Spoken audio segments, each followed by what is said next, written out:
This podcast is a proud member of the Unidentified Network.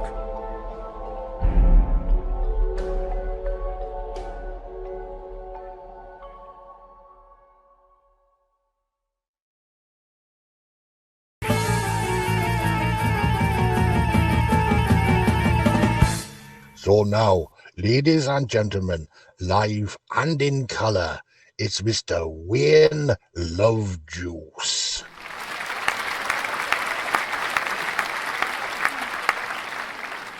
The other day I produced a Louis, had a chat with an interesting chappie who said that the YouTube algorithms really aren't that happy. If a channel only broadcasts once a week, so we decided we could text ya whenever we've got a piece of news in our new book on the Track Extra.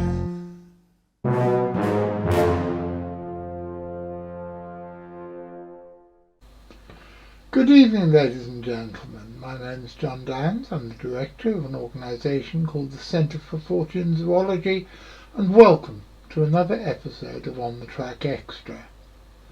For those of you who don't know, On the Track is a show which comes out twice a week, on Saturday afternoons at 3 for about half an hour, and on Wednesday afternoons, like now, at 6:30 for about half that.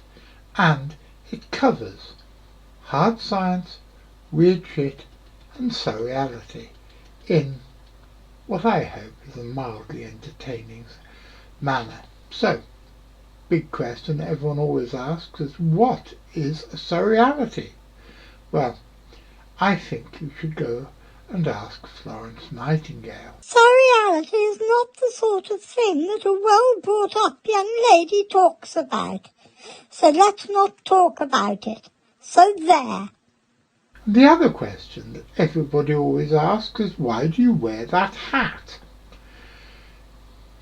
Simply, V. McQuillan, who's a dear old friend of mine, and whom I have great regard for, gave it to me with my Christmas present, and I think it makes me look rather distinguished in a late Victorian gentleman sort of way.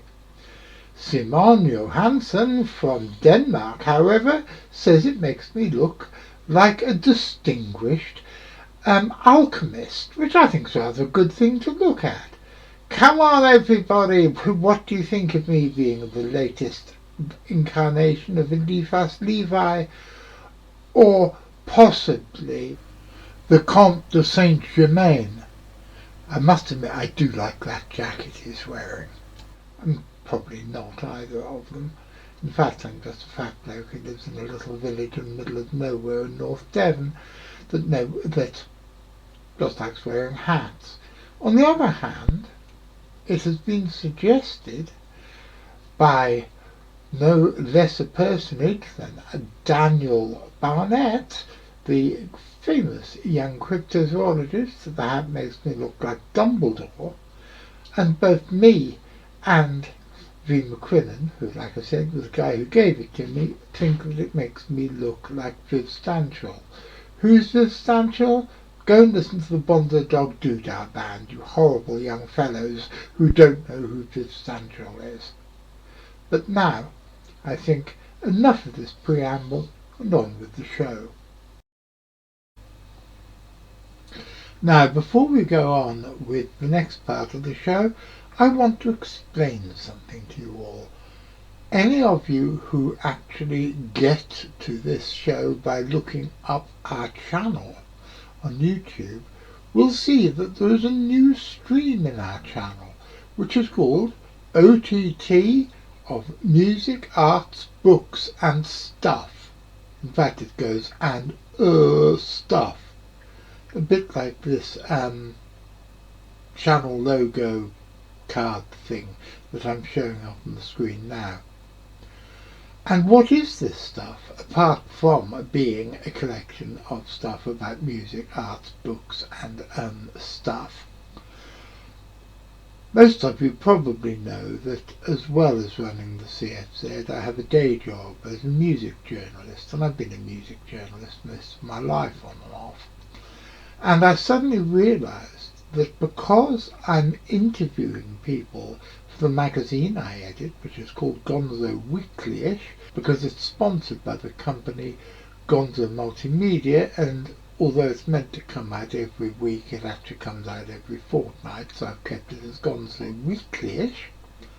I do quite a few interviews with interesting people, and in a odd series of thoughts the other night when I had insomnia, I wondered whether it'd be worth putting some of these interviews up on the CFZ YouTube channel so anybody who's interested in such things can watch them.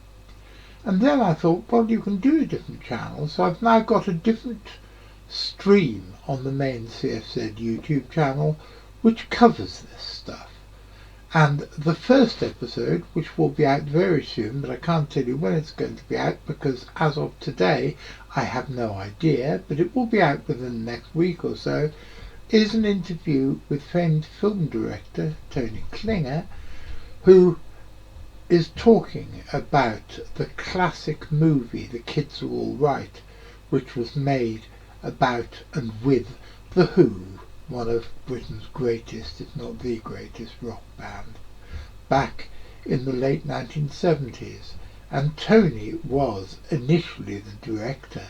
Then, because of all sorts of behind-the-scenes chicanery, he became a co-director, and he's written a book about it, which I am working on with him in his company, and I thought it'd be a really interesting way to start this little sub-channel, which was an interview with him where he talks on all sorts of interesting subjects regarding the film. And believe me, he could talk about an awful lot more. So far, we've managed to keep it relatively unscurrilous, if that's a word. But I urge you all, when, in a week or so's time, it will be added to the weekly notifications for the films and the videos that we put out, and I hope you all watch it, and I hope you all enjoy it. But now, what's all this old bollocks about? There was a story recently in the British newspapers, particularly in the more down-market ones, that a certain self-styled monster hunter, who's somebody for whom I have very little respect, and I believe has next to no credibility, claims that after a 6-year hunt in Britain, he has proven that Bigfoot is extinct. Well, first of all, so far, although that might just be about to change with the work that Daniel Barnett and his team have been doing, and I'm very proud to be part of his team. There is no evidence except what Daniel has come up with and various bits of anecdotal evidence, including my own, that Bigfoot in any shape or form has ever lived in Britain. There is, however, a long series of accounts of something called a woodrose, which was the wild man of medieval Europe, which has been described in Britain many times over the years, and, as I alluded to just now, Daniel Barnett has come up with some very interesting results from his research, which is continuing. If you didn't listen to the show which we did with Daniel, in fact I think it was about 3 shows we did with Daniel back in the late autumn and early winter, there will be a short book coming out through CFZ Press about Daniel and his researches. But to claim blanketly that there is no Bigfoot in Britain because it's extinct is just sheer bloody stupidity and hubris. As I have said many times over the years, absence of evidence does not constitute evidence of absence, and I think nothing has been able to prove this idiom better than the current searches for British Bigfoot. I want to say here that although I believe that something exists, I think it is very unlikely that it is something that can be described purely in zoological terms. I know that my encounter with whatever it was back in the winter of 2003 in Bowland Lake near Northumberland in the north of England was certainly, and I hate using the word paranormal because I think these things are perfectly normal, just defined by laws of science that we don't know yet. What I saw was certainly something that could not wholly be described in zoological terms and had a major paranormal. You can see me wincing now about using the term, but I can't think of a better one. A major paranormal element to it. But today's newspapers came up with something even more peculiar. Have a look at this. One of the most popular interpretations of the Bigfoot legends and mythos is that they are surviving, maybe evolved, versions of an extinct ape called Gigantopithecus blacki. I have always thought that the concept that Bigfoot is Gigantopithecus blacki doesn't make anywhere near as much sense as does the concept that the Yeti of northern India and Central Asia is an evolved version of this prehistoric ape. Gigantopithecus is an extinct genus of massive gorilla-like ape, potentially 200-300 kilos, or 440 to 660 pounds when alive, but the paucity of remains make total size estimates highly speculative. The species may have been sexually dimorphic, with males much bigger than the females. It lived from 2 million to 350,000 years ago, during the early to middle Pleistocene, and the genus consists of a single species, Gigantopithecus blacki. The first remains of Gigantopithecus, 2 third molar teeth, were identified in a traditional Chinese pharmacy in Hong Kong by anthropologist Ralph von Koenigswald in 1935, who subsequently described the ape.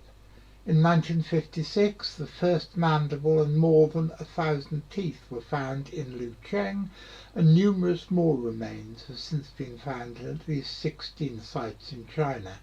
Potential identifications have also been made in Thailand, Vietnam and Indonesia. Only teeth and 4 mandibles are known currently.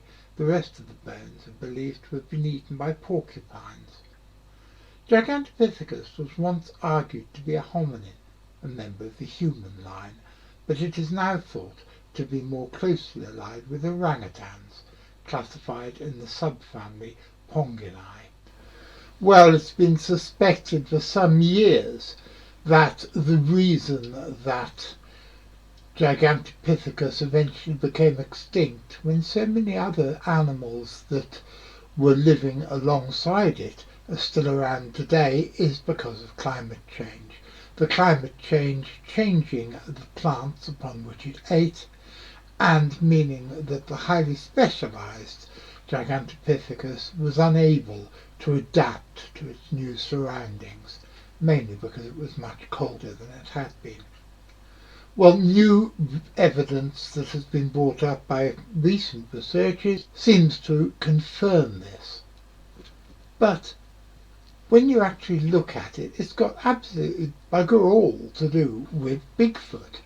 The idea that Bigfoot is a descendant of Gigantopithecus, or even Gigantopithecus blacki itself, is a popular theory, but it's only a theory and no one's been able to prove it one way or the other. As I've said earlier, I believe that there is a vast paranormal, God I hate that term, aspect to Bigfoot and some other mystery hominin sightings around the world. And so it is far too early to say that this is why Bigfoot has become extinct, because there's no evidence that Bigfoot has become extinct. In fact, there's very little evidence that Bigfoot ever existed in the first place. But if it has existed, and it is something that at least part of the time is flesh and blood, then the evidence that Gigantopithecus no longer exists in that part of China because of climate change is really irrelevant. Because if a relative of Gigantopithecus has spread across the land bridge which once existed through the Bering Straits and into North America, then it has managed to adapt to a totally different biotope than the one that it lived in China. And as there is no evidence one way or the other that this is what happened, then I think that it is far too early to be able to say that Bigfoot is extinct anywhere. So it's not just the chap who said it was extinct in Britain, it's the journalists who are assuming that because Gigantopithecus may well have become extinct due to climate change, that it's become extinct everywhere else in the world. Well, that is not just presumptuous, but unscientific.